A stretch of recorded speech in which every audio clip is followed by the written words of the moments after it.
Hey everybody, it's Don Edwards from Green Line Tactical, and I've got some friends here with me, and we're going to talk to you guys a little bit about getting ready to come to a night vision class. We're right? not friends. So I got John Dufresne from Kinetic Consulting here. I got John Jew from Contingency Tactical, who's one of our instructors, and I got Sam Houston here with me. And we're going to just go over some things that can help you set yourself up for success if you're planning on taking one of our classes, specifically a night vision class or a night vision centric related class, right? So Duffy's got a few things to say. Yeah, so if you're coming out to like a night vision one like my class, or you're going out to a night fighter class, there's certain things that you want to bring to class so you're not behind the curve. Not just that, but read the course description, right? Like we all have course descriptions and required equipment and some additional equipment that we'd recommend you bring. And I highly recommend you actually bring those things. And double check that you actually brought them, because some guys would leave their box of ammo by their front door, come all the way to class, yeah, and then they're like, "Hey man, I drove 2 hours and I forgot my ammo." Or I drove from Georgia to Cameo, Colorado, and forgot my ammo. Yeah. So it's probably a good idea to like check that stuff, make sure you have it in the car, make sure you pack appropriately. Y'all are adults, so we expect you to be adults, but at the same time, some things that you want to think about when you come to a class, some of the required things. One is going to be night vision, right? It's a night vision class. You got to kind of play with those kind of things. One of the things I would suggest, if you didn't have night vision, we all offer night vision rentals for any of our classes. If you don't have it and you're like just curious, you're night vision curious, we will definitely give you your first taste for a fee so that you can come and try it out, learn about it, understand what you're dealing with, and then make a more educated choice when you go to purchase some. Now, the second thing that you kind of want to look at is making sure you bring like the general needs of a shooting class: eyes, ears, ammo, right? And magazines for the guns that you're bringing. And to add on to that is like your rifle and your handgun should definitely come zeroed. Your rifle optic should be zeroed. Your laser, if you know how to zero it, you should zero it. If you don't know how to zero it, not a big deal. That's what our classes are about, is trying to teach you about the stuff, and that's one of those items that's on there. So you'll learn about it as we go, but it is something, if you know how to zero it, why not get a step ahead and make sure it's good, and then we can just confirm when we come to class instead of actually zero you. The other thing you want to make sure is that you're coming with equipment that's going to make sense for the class. If you come to the class and it's a night vision class, a lot of people don't think of white light as something to bring, but like we're going to go over white light. White light is part of the night vision world. It's part of the darkness and how we can see in the dark in certain ways. So it's another aspect to it. Make sure you have those on your guns as well. John, you want to go over anything? I think you mentioned bringing guns, period. I would also bring a backup. You hate to travel all the way out there for a class and have your gun go down and then now you're incapable of participating. So if you have the ability to bring an extra upper, bring it. Or an extra pistol, I would bring that with you also. It gets pretty important when something goes down to have the ability to rebound and continue on with the class. Even parts and tools, right? Parts and tools for those firearms would be useful. Parts and tools for things that are on your helmet would be useful. If you have the ability to, I would bring them. Usually, as teachers, we usually have a bunch of tools with us anyways. Or but a spare rifle. Yeah, but we can't travel with everything in the garage. It's just not possible. So absolutely, you got to bring some stuff. Well, and I don't know if you've seen this, but we have. Stuff breaks and goes down during a night vision class at night that almost seems to never happen during the day. Stuff falls off of guns, and I don't know what it is. It's just like, I think we just don't notice that something's loose or whatever because it's dark out. So, the saying shit happens, it seems to happen more often at night and when we're doing night vision training. So that if you're one of those guys that brings spare parts to your carbine classes and stuff like that, bring all that same stuff. Plenty of extra magazines. I know most of our packing lists usually say 3 to 5 magazines. Bring more, even if they're not all preloaded or whatever. If you're one of those guys that likes to show up with 50 preloaded magazines, that's cool. But there'll be time. There's always time to jam mags, drink water, and stuff like that. I think some of the little things that makes it work easier too is like even a headlamp to hang around your neck, Yes. because you're going to be using your hands to load magazines. So you're going to have light because we're working in the dark. You have other ancillary tasks that you're going to have to do with your hands besides hold the flashlight. So hang a headlamp around your neck. Yeah, and even if can you work. have a helmet light, sometimes just a little LED, even the cheap ones. I got a 3-pack from Costco. Yeah. And they work fine. They give you all the illumination that you need to do those small tasks. And you'll see us with our neck lamp, our headlamp around our neck like a necklace. I like to keep a little some of the little Steiner lens wipes that you can buy at Walmart, and they're little like alcohol pad type lens wipes for my glasses and my night vision, and then a little bit of cat crap anti-fog, because depending on the environment, it may be hot and humid and it may be foggy out there. So you may have to apply a little bit of that to keep things going and making it comfortable for you to complete the tasks that we're doing. Your lens cleaning kit and extra batteries. First of all, show up with fresh batteries in all your stuff. Especially right? with Neotech. Yeah. Go ahead. What you don't want to have to do is change batteries, because it's like, oh, well, I had these batteries in there for a long time. Right?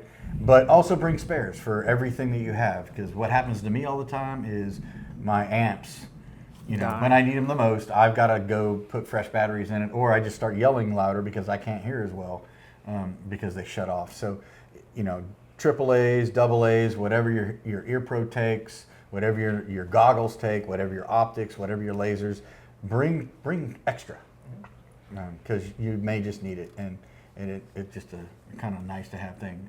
Somebody mentioned when we were talking earlier, boo-boo kit. Yeah, we'll have first aid kits. We'll have trauma kits for emergencies, but we don't normally have a lot of Band-Aids in there and stuff like that. So cuts, scrapes, stuff like that. If you've got your own Band-Aid, you can put it on or whatever. It just makes your life easier.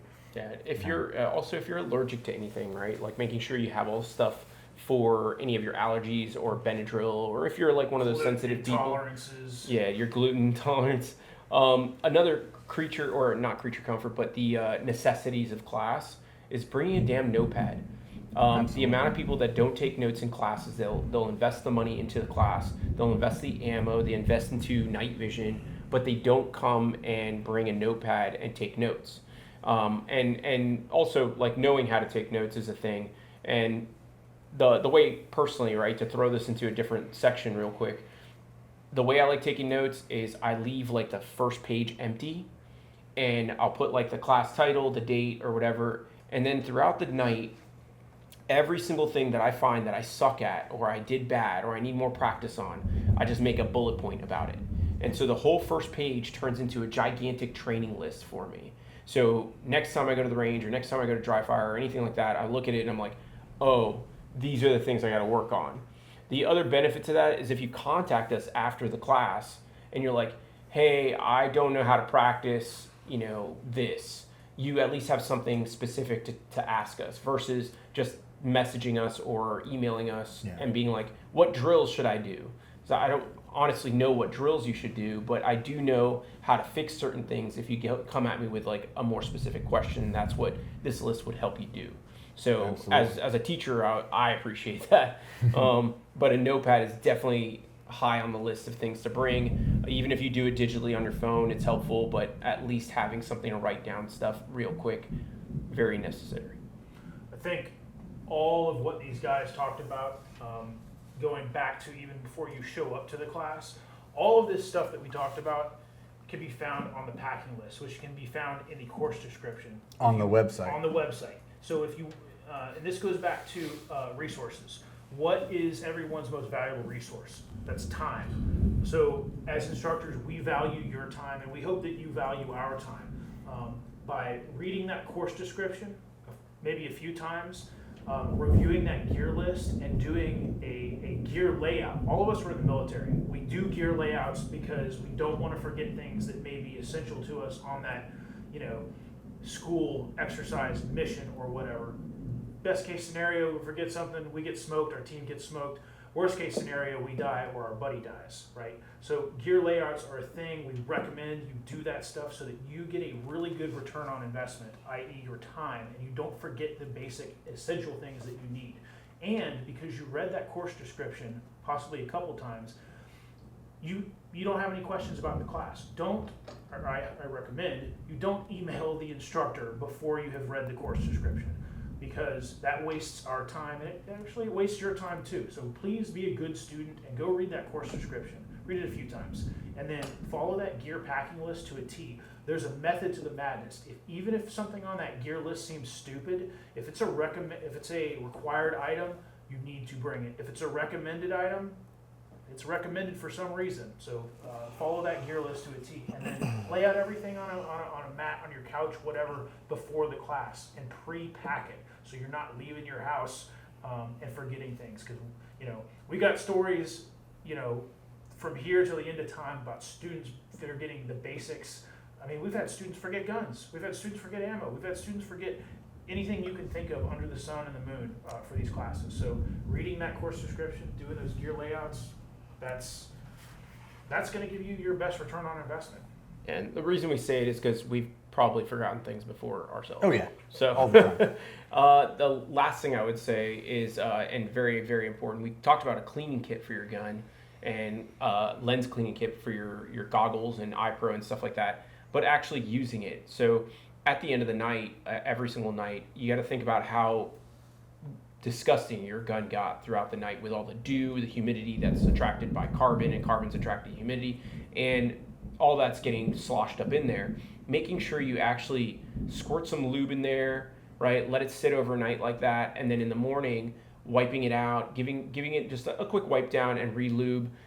It'll give you a way more successful day or night the next night versus struggling the next night because you came with a really dirty gun, forgot to lube it, it's all locked up, and it's just not working for you. And now you have to go take time away from yourself, or maybe even time away from other students or the teacher, and now you're holding up class, once again wasting other people's time and your own. So do yourself the favor before you go to bed, even though you may be tired, exhausted, whatever. You get to the hotel room, Airbnb, or home, just squirt some lube in there, close it up, let it rack a couple times, whatever, and then let it sit overnight out of the box, out of your case or whatever, and then making sure you wipe it down in the morning and give it some lube. Yeah. And way happier. Yeah, same with your lenses and stuff like that. If you show up and they're dirty from the night before and stuff like that, then you got to stop and clean them. Or if you don't realize they're dirty and you're like wondering why you can't see anything. Yep. Don't show up for a class not ready for the class. If you're the type of dude who rolls in right when the class kicks off, you better be ready. Don't be that guy who's like, oh, I got to go back to my car and I got to move gear and do all. It's like, hey, dude, no, class has already started.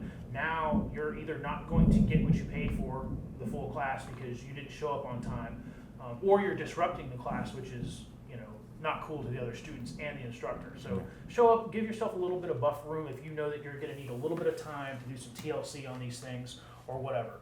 So just my Cool. 2 cents. Yeah. So there's some thoughts from the four of us.